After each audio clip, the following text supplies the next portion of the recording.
I'm from New Orleans, Louisiana, so I went to high school at McDonough 35 Senior High School. I did debate team and I did key club while I was in high school. Those are the only two other things I did while I was in high school. My parents and principal did not allow me to work. I would have been working while I was in high school, but they did not allow me to work. Hurricane Katrina actually hit the day before my birthday. I turned 19 the day after Hurricane Katrina. And the transition was very different because when I was in New Orleans, I lived at home with my mom. And of course, transitioning over to Houston, I did leave New Orleans during Hurricane Katrina, but my mom refused to leave, so she was still there. So of course, you have the situation where you are frantic and trying to get in communication with your family members. You know, cell towers are down, you can't talk to anyone. And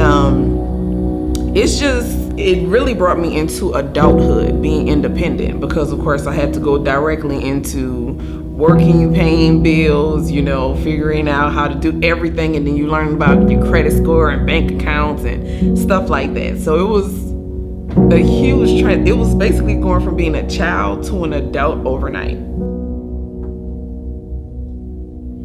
And long story short, he was working in Odessa. My dad was working in Odessa. I went down there to visit him and I decided to get involved. I got pregnant. I ended up coming here and I lived in Bay Springs when I was pregnant with my oldest daughter. And I've just been here since I've had her. Well, since I've been pregnant with her. How old is she now? She's 2. I, honestly speaking, was questioning if I was pregnant, but I did not want to be pregnant. And I was at Walmart, and they have the sign right across the street from Walmart where Dairy Queen is. I want to say it's like a flash sign, you know. And I saw the sign that actually said, "Think you might be pregnant, and call this number." And so I actually Googled it like we do nowadays. We won't pick up the phone and call. So I Googled it, and I think my first contact was I just called and asked if they had information. I didn't text message. I actually called.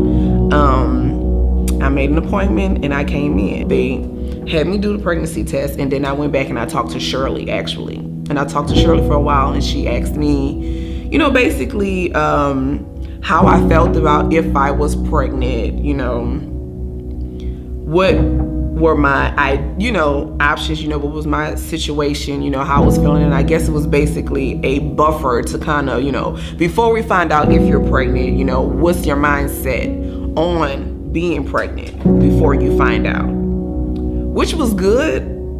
But it was more devastating to find out that I was pregnant, because she went out and came back in and she was like, "Well, your pregnancy test was positive." And of course, immediately I started crying because I didn't want to be pregnant. I did not want to continue with the pregnancy. I did not. I was just, in my mind, there was no option at all. And Shirley was really trying to get, you know, she did not tell me you should do this or you should do that. She was basically trying to get me to come to a conclusion on my own. And, you know, I'm not judgmental of anyone who would have an abortion, but I never believed that I would do it. And I never believed that I would consider it, number one. And in that situation, I honestly felt like I had no decision but to terminate my pregnancy. I honestly had my ultrasound was scheduled for a Monday, and I had already gotten in contact with everyone in order to have my abortion done that Tuesday. And I don't even think they even know that, but I actually did. I already had plans to go to New Orleans. One of my friends was going to keep my baby. You know, it was all worked out. I went in for the ultrasound, met LaShondra, and started the ultrasound. And when I saw that screen, my first thought was, why, God? Why, God? Because I knew that she was struggling with being pregnant, and the thought of being pregnant with one, and I saw 2 babies on that screen. And I thought, there's no way she's going to continue the pregnancy with 2 babies because she's already got a 1-year-old, and she was really struggling with the thought of being pregnant again, much less with 2 babies. When she turned the screen around, she didn't even have to tell me because, like I said, it's not my first pregnancy. So I think I started crying like immediately, and I just was like, oh my goodness, it's twins, you know.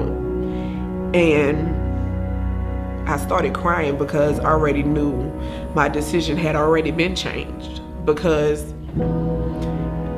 I'm not, like I said, I'm not judgmental, but for me, that's killing a child. And you know, I had made a decision to kill 1, and I knew I could not make a decision to kill 2 of them. And so I feel like I'm going through it again because it was so devastating, because I felt like out of everybody, I get pregnant with twins, you know. And I felt like that was God's way of telling me, Chandra, you know, this not the decision for you, you know. This is not your decision. This is something I gave you, and you have to go through with it, you know. And I just think about how I was so determined to make this decision for my daughter, and she loves her sisters. And I just think about, wow, I just almost took that away from her, you know.